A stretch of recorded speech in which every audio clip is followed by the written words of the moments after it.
4 PM news network में दोस्तों आपका स्वागत है। मैं हूं आपके साथ राशिद ज़हीर। न्याय प्रणाली पर आलोचना जस्टिस चंद्रचूड़ साहब ने कहा हो सकती है।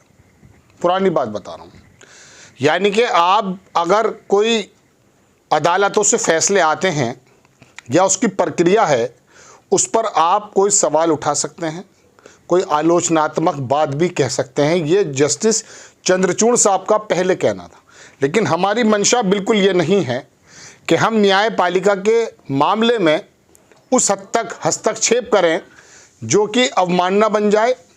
लेकिन जो खबर है वो मैं आपको बताने के लिए हाजिर हुआ। 2 जजेस जस्टिस खन्ना और बेला त्रिवेदी, इसके बारे में वकीलों का कहना कि इनको हटाया जाए। क्यों हटाया जाए, क्या कहना है, वीडियो में आपको दिखाने जा रहा हूँ। उनका कहना यह है कि सरकार का जब पक्ष लेने लगते हैं जजेस, ऐसे जजेस इंसाफ करने में थोड़े कासिर रहते हैं। एडवोकेट मलिक का वीडियो मैं आपको दिखाने जा रहा हूं दोस्तों, और मैं आपको ये दिखाने की कोशिश करूंगा कि उनका कहना क्या है, क्योंकि ये बताने के बाद ही मैं आपको बताऊंगा दरअसल कि बात है क्या। डॉक्टर अवतार सिंह और बाकी काफ़ी लोग हैं जिन्होंने इसको ट्वीट किया है। हमारे एडिटर हो सकता है आपको दिखाने में थोड़े कासिर हों, लेकिन फिर भी ये बयान किसी हद तक आपको देखना चाहिए। Due to the reason mentioned by the advocate BS Malik in the video, जो वीडियो है इसके अंदर बता रहे हैं कि not much is expected from this bench. इस बेंच से ज़्यादा उम्मीद नहीं की जा सकती। CJI himself should have listened the petition. CJI को खुद चुनना चाहिए। कौन सी पेटिशन है, क्या है, वो भी आपको बाद में क्लियर हो जाएगा। छोटा सा वीडियो आप देखें कि वकील साहब कह रहे हैं, देखें आप। डिमांड क्या है? अब उसमें मेजॉरिटी एडवोकेट ये चाहते हैं, ये 2 जज खास तौर पे, और भी बहुत सारे लोग हैं और भी बहुत सारे चेहरे हैं हाई कोर्ट और सुप्रीम कोर्ट में, जो कहीं ना कहीं सरकार के एजेंट के रूप में काम करते हुए दिखाई पड़ते हैं उनकी जजमेंट और उनके ऑर्डर से। तो यहाँ खास तौर पे सुप्रीम कोर्ट के ज़्यादातर वकील अब चाहते हैं 2 जज इस्तीफा दें। एक जस्टिस खन्ना और जस्टिस बेला त्रिवेदी, इन दोनों का इस्तीफा चाहते हैं मेजॉरिटी एडवोकेट कि ये संविधान को इन्होंने, they have defeated the constitution of India, they have failed the constitution of India, they have failed the fundamental right of the Indian citizens. तो चाहते हैं ये दोनों लोग जिन पदों पे बैठे उस पद के को सुशोभित नहीं कर पा रहे हैं, उस पद के अनुरूप उसकी गरिमा बनाने में फेल हुए हैं। इन दोनों को तुरंत इस्तीफा देना चाहिए और कोई और काम करना चाहिए। ये अपहोल्ड ही नहीं कर पा रहे डिग्निटी को, सुप्रीम कोर्ट की डिग्निटी को। कोई प्रस्ताव पास हुआ इनके खिलाफ? अभी मौखिक प्रस्ताव पास हुआ है, जरूरत पड़ेगी तो लिखित प्रस्ताव भी पास होगा और लिखित प्रस्ताव चीफ जस्टिस को भेजा भी जाएगा। तो इस तरह के हालात हैं देश में जो लोगों की लाइफ एंड लिबर्टी सबसे इम्पोर्टेंट है, उसके साथ कहीं ना कहीं समझौता हो रहा है। और लोग और वकील ज़्यादातर ये भी चाहते हैं कि जो EVM का मसला है जिस कोर्ट में पेंडिंग है, वो जस्टिस खन्ना की कोर्ट में पेंडिंग है, उस कोर्ट में देश के लोगों को न्याय नहीं मिलेगा। और इसलिए उस मैटर को हटा के चीफ जस्टिस अपने सामने या किसी और ऐसे जजों के सामने जिनकी डिग्निटी या जिनके ऊपर ज़्यादा भरोसा है पूरी बार को भी, उन लोगों के सामने ये रखा जाए ताकि दूध का दूध और पानी का पानी हो जाए और लोगों को के डेमोक्रेटिक राइट की सुरक्षा हो सके। खन्ना सरकार के एजेंट है, इसका क्या सबूत है? उनके सामने जो भी केस लगते हैं, पहले तो खुद चीफ जस्टिस ने कहा, जब ये झारखंड के मुख्यमंत्री आए सुप्रीम कोर्ट में अपना केस लेके, तो कहा कि कल सुनेंगे, और एक अलग बेंच बना दिया 3 जजों का। जिस स्पेशल बेंच बनाया वो एक तरह से 3 जजों का, उसको हेड कर रहे थे जस्टिस खन्ना। और फिर अगले आते ही उनको सुनने की बजाय सीधा ही बोल दिया जाओ हाई कोर्ट में जाओ। एक बने हुए मुख्यमंत्री को, और ख़ास तौर पे आदिवासी मुख्यमंत्री को, जहां जिन लोगों को हम ये मानते हैं कि उनको अभी और देश की मुख्य धारा में आने की जरूरत है, उन लोगों के साथ खास तौर पे इस तरह से व्यवहार करना, और सुप्रीम कोर्ट ने उस बात को सुनने की बजाय और तुरंत इमीडिएट, फिर बेंच किस लिए बनाया था, बेंच का क्या पर्पस था। तो ये एक मजाक हुआ न्याय के साथ।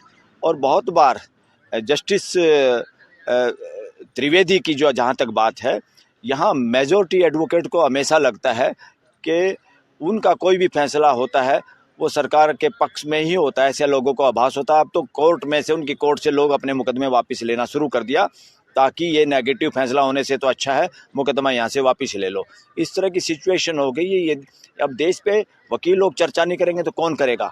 आम देश के लोगों को इनका पता नहीं, और इनके खिलाफ बोलेगा कौन? वकील ही नहीं बोलेंगे तो कौन बोलेगा? तो वकील इस बात को बताना चाहते हैं देश के, जो कि CJAR ने भी, जो संस्था है, उसमें कितने जजों ने ये बताया है। अगर उनका देखोगे लाइव लो पे या दूसरी जगह उनकी रिपोर्टिंग आप देखोगे, पढ़ के देखोगे, पूरा देश स्तब्ध है उनकी बातों से। और ये जो बात उन्होंने कही है बिल्कुल सही कही है, हम उनका अनुमोदन करते हैं और आप लोगों को भी बताते हैं कि उन्होंने जो कहा बिल्कुल सच्चा कहा है। उसमें जितने जजों ने अपने विचार व्यक्त किए कि देश में बहुत गड़बड़ हो रही है, तीनों स्तंभ खराब हो गए हैं, और चौथे स्तंभ ने भी देश को फेल किया है, जो मेन मीडिया है उसने भी देश को फेल किया है, संविधान को फेल किया है।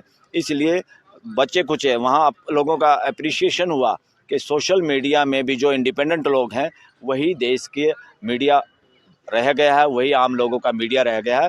और देखिए, देश में कोई भी नागरिक आतंकवादी नहीं है, देश में कोई भी नागरिक नक्सलवादी नहीं है। जितने भी आतंकवाद और नक्सलवाद के आरोप हैं वो मनगढ़ंत होते हैं, वो सरकार की तरफ से होते हैं। और सरकार में भी वो मानसिकता के लोग जब होते हैं, जब लोगों की जायज़ मांगे मानने की बजाय वो उनकी आवाज़ को दबाना चाहते हैं और इल्लीगल तरीके से बिना लोगों को सुने और बिना विवेक से किन्हीं चंद लोगों के पक्ष में जब फैसला करते हैं, तो इन लोगों को आतंकवादी और नक्सलवादी घोषित किया जाता है और उनको मरवाया जाता है। देश की ही पुलिस से, देश के ही पैरामिलिट्री फोर्सेस से उनको मरवाया जाता है। और वो लोग नौकरी करने के चक्कर में, जिस तरह अंग्रेज मरवाते थे लोगों को, खतरे में आ चुका है। लोकतंत्र पूरे खतरे में है। लोकतंत्र इस वक्त, आज के दिन, अगर कोई आतंकवाद का स्वरूप है तो सरकार है। आपने देख लिया वीडियो। इनका कहना यह है कि अभी मौखिक प्रस्ताव हुआ है, मतलब बातचीत हुई है हमारी कि इनको हटाया जाए, अब लिखित प्रस्ताव भी भेजा जाएगा। उनका कहना है कि कुछ जजेस जो हैं वो थोड़ा सा काम ऐसा नहीं कर रहे जैसे कि उम्मीदों के ऊपर होना चाहिए। अब आप कहेंगे कि हम कभी आपको जजेस की तारीफ़ करते हुए नज़र आते हैं। जो फैसले शानदार होते हैं, पूरा देश जिसको मतलब एक्सेप्ट करता है और कानून सम्मत होते हैं, उसके बारे में हम आपसे तारीफ़ भी करते हैं। लेकिन हम इसकी कोई बुराई, हम तो सिर्फ आपको खबर बताना है कि वकीलों में कैसा रोष है। बेला त्रिवेदी, इनके बारे में आप जानेंगे अगर, तो जाहिर सी बात है किसी न किसी जज का जो बैकग्राउंड है वो कहीं ना कहीं सरकार के प्रो नज़र आता था पहले। मैं इनकी बात नहीं कर रहा हूँ, तो इनके बारे में भी ऐसे आरोप लगे। आपको याद होगा अभी अरविंद केजरीवाल ने अपनी एक एप्लीकेशन वापस भी ले ली थी, इन्हीं की अदालत में थी, फिर बाद में जाना भी पड़ा उनको वहीं। दोस्तों, बात यह है कि वीवीपैट के संबंध में सुनवाई चल रही है। 18 तारीख में इसके बारे में कोई मुस्तकिल बात आपके सामने आ सकती है, लेकिन इतनी देर से आने वाली है कोई बात, पहली बात तो उम्मीद नहीं है।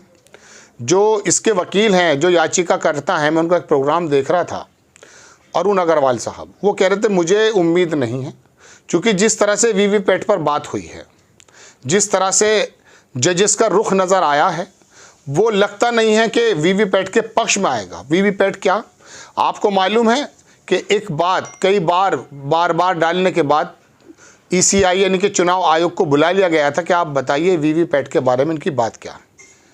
प्रशांत भूषण और तमाम वकील वहाँ पर इकट्ठे हुए, जजेस से बात की कि साहब ये जो वीवीपैट है, EVM के अलावा जो मशीन है जिसमें पर्ची डलती है, इस पर्ची को मतदाता अपने हाथ से लेकर एक बैलेट बॉक्स में डाल देगा और वहाँ पर उसका मिलान हो जाएगा 100%, ये वाली बात थी। लेकिन बहरहाल वो इसके बियॉन्ड भी जा कर के प्रशांत भूषण ने बात की, और बात करते करते बात ये नज़र आई कि साहब जजेस ने कहा कि हमें मालूम है कि क्या हुआ करता था उस ज़माने में, बूथ कैप्चरिंग हुआ करती, बिल्कुल सच बात है। लेकिन उस ज़माने में और इस ज़माने के कानून व्यवस्था में ही बहुत फ़र्क है।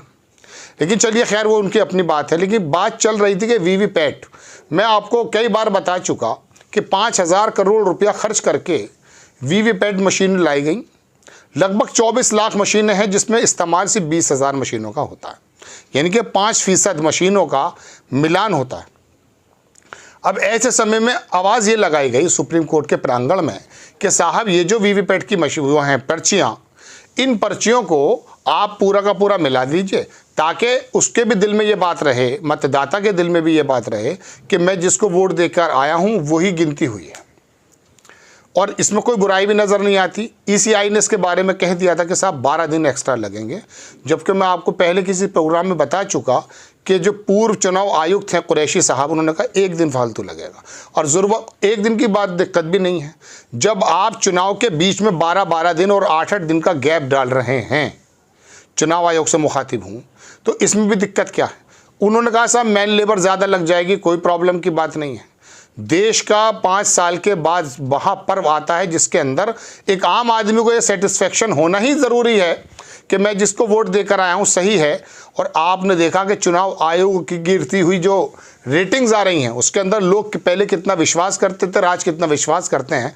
उस विश्वास की बहाली के लिए सुप्रीम कोर्ट को आगे आना चाहिए, ऐसा लोग उम्मीद करते हैं। लेकिन बहरहाल वो फैसले आ रहे हैं। और अब हुआ यूं है कि 2 जजेस को एक मामले में हटाने की बात जब वकील हजरात कर रहे हैं, तो आप अंदाज़ा कीजिए कि हमारी न्यायिक प्रणाली भी कहाँ एक, मैं कह सकता हूं कि कैसी जोन में आ गई है कि जो ख़तरनाक जोन कही जा सकती है। देखिए दोस्तों, एक बात मैं आज आपको और बता देता हूं, बहुत लोगों की ज़बानी आज इस खबर को बताते हुए बहुत एहतियात रखनी पड़ती है। लोगों की ज़बानी, लोगों की बातें ये हैं कि सीजीआई साहब जो हैं, चंद्रचूड़ साहब, एक ऐसा टिमटिमाता हुआ सितारा नज़र आ रहा है इस अंधेरे के वाले माहौल में कि इंसाफ की उम्मीदें दोबाला हो जाती हैं लोगों की। और उम्मीद ये हो जाती है कि चंद्रचूड़ साहब अगर हैं तो सरकार और तंत्र जब एक साथ खड़े हैं, ऐसा आरोप लगता है, और लोगों का जो मूलभूत अधिकार है उसके बीच में यदि कोई बंदा खड़ा है कि सही तरीके से फिल्टर होकर लोगों तक पहुंचे, उसका नाम चंद्रचूड़ साहब, DY चंद्रचूड़ है। लोग बड़ी उम्मीद से नजर थे। बेंच के जो बाकी लोग हैं उनके संबंध में आपको कई बार आ चुकी हैं बातें।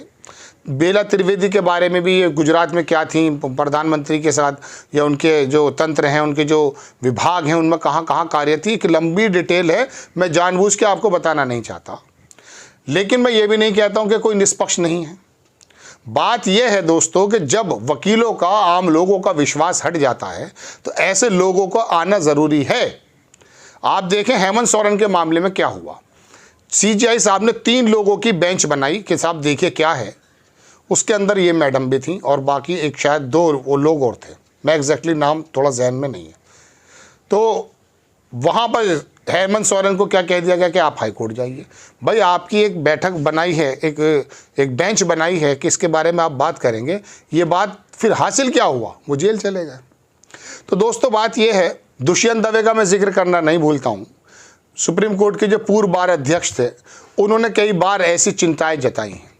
ऐसे समय में अगर सुप्रीम कोर्ट के जजेस के बारे में वकील ये बात कहने लगेंगे, जो वीडियो में आपने देखा है किसी हद तक, तो आप अंदाज़ा कर सकते हैं कि हम लोग कहाँ जा रहे हैं और कौन सी ऐसा तंत्र है। ब्यूरोक्रेसी के बारे में आपको मालूम है क्या चल रहा है, जर्नलिज्म क्या हो चुका है, नेताओं का जो लेजिस्लेटिव है, विधायिका है, उसके बारे में क्या आपका ख्याल है।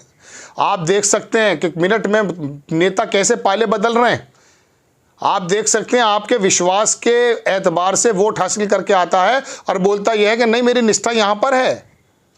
अरे तू वोट किसके लेकर आया है, जा कहाँ रहा है।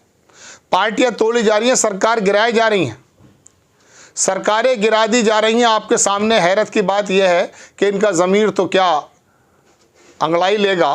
आप भी बटे हुए हैं। आप में से एक वर्ग ऐसा है कि अगर किसी विपक्षी सरकार को गिरता हुआ देखता तो सोचता बिल्कुल ठीक है। क्या ये संविधान के सम्मत है, बताइए। ये वाली टेंडेंसी क्यों बना दी गई? क्योंकि धर्म के लबादे में आपको उड़ा दिया गया है। आपको लगा कि एक महामानव जो काम कर रहा है वो राम राज्य लाने की बात कर रहा है, आप मान जाते हैं। लेकिन मैं आपको फिर बताऊं दोस्तों, देश का जो इस वक्त मैं कह सकता हूं कि उसका जो ईमान है, देश का जो मैं कह सकता हूं कि पूरा की पूरी रूह है, वो संविधान में है। ये जो ग्रंथ है ना, देश का ग्रंथ संविधान, अगर संविधान के सम्मत चलेगा देश, संविधान के सम्मत चलेंगे सारे तंत्र और सरकारें, तो आप और मैं सही तरीके से चल सकते हैं। और अगर संविधान को ख़त्म करने की बात होगी या इसके बियॉन्ड जाकर बात की जाएगी, तो आप यकीन मानिए वक्ती तौर पर आज आपको लग रहा हो कि राम राज्य आ रहा है, नहीं, आप ये समझ लीजिए आप और हम रमांडा की तरफ जा रहे हैं अगर संविधान के सम्मत नहीं चलेगा देश। तो आपको खबर कैसी लगी अपनी राय कमेंट्स बॉक्स में ज़रूर दीजिए। चैनल को सब्सक्राइब कीजिए, शेयर कीजिए। नेक्स्ट टाइम में किसी खबर के साथ हाजिर होता हूँ। जय हिंद।